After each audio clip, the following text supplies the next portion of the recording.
Cambiamos de tema porque ayer el Ministerio de Salud de la provincia de Santa Cruz comunicó e informó el primer caso de dengue, ¿sí? En la provincia de un hombre que había viajado al norte y es de la localidad de Gobernador Gregores. Bueno, pero vamos a hablar de este tema para que nos explique cómo prevenir y qué es lo que se debe tener en cuenta ante una eventual picadura. Estamos en comunicación telefónica con Gabriela Piovano, que es infectóloga. Buen día, Gabriela, Eugenia María Rodríguez y Pablo Manuel. Te saludamos de LU12. ¿Cómo estás? ¿Qué tal? Buenos días. Gracias por llamarme. No, por favor, gracias por atendernos. Bueno, en principio Santa Cruz no es un lugar donde haya mosquito con dengue, por lo menos hasta ahora sabemos que no es así, pero sí, como en muchos otros lugares del país, los casos son importados, ¿verdad? Vienen de regiones donde sí está el mosquito que transmite la enfermedad y aquellas personas que han llegado de otro lugar y tienen algún síntoma, imagino que rápidamente tienen que consultar al médico, ¿no? Claro, porque justamente es interesante lo que vos decís por el tema climático, ¿no? O sea, claro. Hoy si nosotros tenemos un brote acá en la ciudad de Buenos Aires, tiene que ver justamente con que el clima de la ciudad se está transformando en subtropical, entonces, bueno, si seguimos así ya vamos a tener endemia de dengue, ¿no? Pero Claro. en los lugares como Santa Cruz, obviamente, no tenés la posibilidad, salvo que me digas que, bueno, podés combinar alguien que trajo el mosquito que se infectó y en un lugar donde la temperatura sea muy alta mucho tiempo, ¿no? O sea, por ahí en algún lugar, en alguna casa, en algún club. Pero si no, uno no piensa que esas condiciones de vida para el mosquito se den ahí, entonces en ese sentido están salvaguardados. Claro. Pero obviamente es importante que, por ejemplo, cuando la persona que viene de afuera empieza con síntomas, obviamente que el médico piense, ¿no?, en esto, que se piense en esta posibilidad, porque tiene, por ejemplo, ¿no?, lo que hablamos siempre, evitar usar la aspirina, ¿no?, evaluar los factores de riesgo que requerirían internación de la persona, o sea, realmente tener el tratamiento que se merece esta enfermedad y no confundirla con otra que por ahí puede llevar a demorarlo y a no hacerlo correcto, ¿no? Eso quería preguntarle, doctora. Estamos hablando con Gabriela Piovano, que es infectóloga del Hospital Muniz de Buenos Aires. ¿Cómo no confundir, cuáles son los síntomas y cómo diferenciarlo, por ejemplo, de COVID, ¿no es cierto?, u otras enfermedades que a esta altura del año aparecen? Bueno, porque justamente es una fiebre alta, digamos, podríamos decirle un cuadro gripal, pero que no tiene el componente respiratorio. O sea, no tiene tos, no tiene moco, no tiene la garganta, digamos, tomada, ni nada de eso. Es una fiebre alta con mucho decaimiento, con dolor de cabeza, que se puede acompañar de diarrea y también puede aparecer un brote cutáneo, ¿no? Obviamente que tenés posibilidades de tener personas que tengan muy pocos síntomas y lo otro que nos preocupan son las personas que por ahí han tenido varias infecciones con distintas variantes, vamos a decir así, distintos serotipos del virus del dengue y entonces tengan una evolución peor, ¿no? Frente a nuevas infecciones, contrario a lo que siempre uno piensa, ¿no?, que si ya tuvo esta infección, ya no necesita cuidarse. Así que bueno, por ahí, y bueno, chicos, cuidar el cambio climático, tratar de volverlo para atrás, ¿no? Tratar de realmente empezar a tomar medidas para evitar, digamos, por un lado, lo que es los criaderos, ¿no?, que es donde justamente prolifera el mosquito y los mosquitos que pueden estar infectados. Y a partir de ahí, por ejemplo, en cualquier momento que la temperatura ascienda el suficiente tiempo, vamos a volver a tener casos de dengue, por ejemplo, ¿no? Entonces, esto es importante, ahí ese control medioambiental que depende directamente de las comunidades, de las familias, y por el otro lado, lo mega, ¿no?, lo que tiene que ver con la región, lo que tiene que ver con el cambio climático, que inclusive estamos viendo hasta políticos que niegan, ¿no? Niegan el cambio climático. Terrible, el negacionismo llega a lugares increíbles. Insólitos, sí.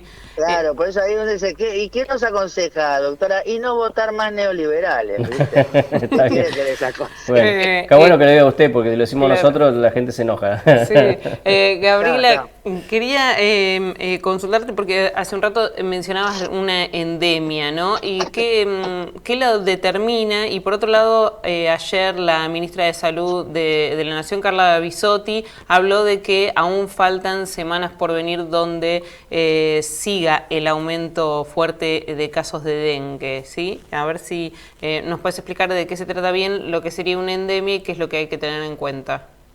Bueno, a diferencia de las epidemias o las pandemias, las endemias son esas situaciones que de las cuales ya están instaladas en la comunidad. Por ejemplo, el dengue es endémico en Brasil, es endémico en Venezuela, en Ecuador. ¿Por qué? Porque está todo el año, está todo el tiempo, porque las condiciones climáticas, justamente para el dengue, para el mosquito, están presentes todo el año. Claro. En cambio, en Argentina nosotros todavía tenemos variaciones de las estaciones, ¿no? Por eso, más al norte sí tenés, claro, ¿no? O sea, en la frontera de Formosa con Paraguay, vos ahí no está muy diferenciado, ¿no? Porque justamente el mosquito no tiene fronteras. Claro. Entonces, en ese sentido, de los dos lados, cuando el clima en Formosa se sostiene, obviamente es endémico. En cambio, por ejemplo, nosotros hasta hace 10 años o menos, te diría que no habíamos visto nunca, fue muy difícil ver lo que llamamos autóctono, ¿no? O sea, un mosquito que se crió en la ciudad de Buenos Aires con este virus, y entonces pica a una persona o a varias personas, y ya tenés lo que llamaríamos la circulación comunitaria, porque ya no podemos saber de qué viajero es. O sea, vos en este caso que estás hablando de Santa Cruz, sabés que el tipo vino de afuera. Sí. Claro. Pero si vos ahora dentro de un tiempo tenés un montón de casos en Santa Cruz y ninguno es que viajó, ya tenés circulación comunitaria, porque se han hecho, digamos, criaderos de lo que es las larvas del mosquito, y a partir de ahí el dengue autóctono. Entonces, esto nosotros empieza a ser brotes, por brotes, ¿está bien? O sea, tuvimos un gran brote hace 5 años y ahora tenemos otra vez un brote. ¿Por qué? Bueno, porque justamente el cambio climático llegó a la ciudad de Buenos Aires a tener un montón de... Sí, el marzo más caliente de la historia, ¿no? Claro, fíjense, ¿no? Claro. O sea, hasta ayer hizo 30 grados, una locura. ¿Y se estudia si se puede, digamos, de alguna manera erradicar o...? Bueno, por eso es lo que te decía. Nosotros estamos, a mí me gusta que tengamos la imagen de que este problema está amaneciendo. Claro. O sea, no lo estamos viendo en su máximo esplendor. Con lo cual podemos tomar medidas, pero que ya te digo, tienen que ver con dos cosas muy, muy importantes. Por un lado, bueno, lo socioeconómico, ¿no? Claro. Que tiene que ver con llegar a los lugares y eliminar todo lo que pueda ser cacharrería, acumulación de líquido, asistir a las familias, ¿no? En poder sanear los lugares, ¿no? Las casas con mosquiteros, etcétera, etcétera. Y después lo que tiene que ver con el cambio climático, que entonces ahí es una cuestión que tiene que ver. Cuando hablamos de los estados, tenemos que hablar en realidad del control de los estados sobre las empresas. Porque acá siempre se pone como que el que contamina y que hace bla, bla, bla, es el Estado. No, el Estado deja que pase, pero el que lo hace, el que se beneficia, que no se controla, el que no le importa nada, son las empresas.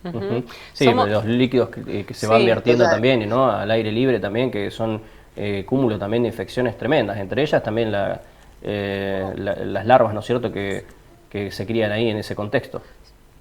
Claro, o sea, el tema es porque el cambio climático no tiene que ver solamente con el dengue. Claro. Vos fíjate lo que estamos viendo con las sequías y las inundaciones, que están muriendo gente, el ganado, se está perdiendo siembra. O sea, el cambio climático es algo que tenemos que abordar más allá del dengue, que obviamente el dengue es el emergente de la consecuencia que nos traería, una de las consecuencias que nos traería si el cambio climático ya se desbarranca, digamos, ¿no? O sea, ya se está desbarrancando, ¿no? Sí, pero somos presos del maltrato, ¿no?, que le hemos dado al planeta. Digo, estas pandemias, epidemias y demás también son producto de esto, y justamente nos consulta un oyente respecto de la gripe aviar, que es otro tema que también ha empezado hace algunos meses a circular y bueno, que va asustando a la gente porque no se sabe, en definitiva, muchos lo relacionan, no saben si se puede comer huevo, si se puede comer pollo, empiezan esos miedos que si bien se van desterrando, bueno, siempre está la consulta, ¿no? Bueno, el tema con la gripe aviar, que lo habíamos hablado, es la gripe aviar se transmite entre las aves. O sea, es una gripe como la nuestra, ¿no? O sea, el mismo virus, nada más que es una variante que puede infectar a las aves y infectarse entre sí. Y eventualmente pueden infectar a las personas que manipulan a las aves que están enfermas. Claro. O sea que si no hay una manipulación directa, y después que lo interesante es que no se transmite de persona a persona. Claro. Entonces vos necesitas tomar contacto con un ave para verte infectado. Entonces en ese punto no es un problema en sí en este momento para las personas, es un problema para la economía. Claro. ¿Por qué? Porque hay lugares que no aceptan la importación de aves desde los países que tienen circulación del virus. Por eso se sacrifican tantos, se están sacrificando tantos animales. Claro, por eso lo que es importante, bueno, de tomar también las medidas, lo que crían para mantener separadas las aves silvestres o transpatio, como le dicen, de los criaderos de aves o de los gallineros, ¿no? Claro. Bien. Doctora, bueno, ha sido muy interesante charlar con usted. Le agradecemos mucho habernos atendido. Muy amable. Bueno, y déjenme chiviarme a mí entonces, porque yo tengo programas de radio que ayer justamente, hace muchos años. ¿En qué radio? Bueno, yo ahora estuve ayer, por ejemplo, los martes de 20 a 22 en la radio de APTRA, ¿no? De la Asociación de Periodistas, que es una radio online que se llama Somos Radio Tú. Y ellos tienen un YouTube, así que ahí me pueden buscar. Y después estoy los domingos de 14 a 18 en La Rebelde, en AM740, La Rebelde, así que ahí hacemos Domingos Piovano. Y bueno, hablamos de todo esto, hablamos de política y nos divertimos mucho también porque forma parte de la vida, ¿no? Tal cual. Bueno, la podemos invitar. La vamos a llamar en el momento para hablar exclusivamente de política, si le parece bien. Dale. Bueno, un abrazo grande. Muchísimas gracias, buen día. Estaba la doctora Gabriela Piovano, entonces, que es infectóloga del Hospital Muniz, ¿sí? Exacto. En la Ciudad de Buenos Aires.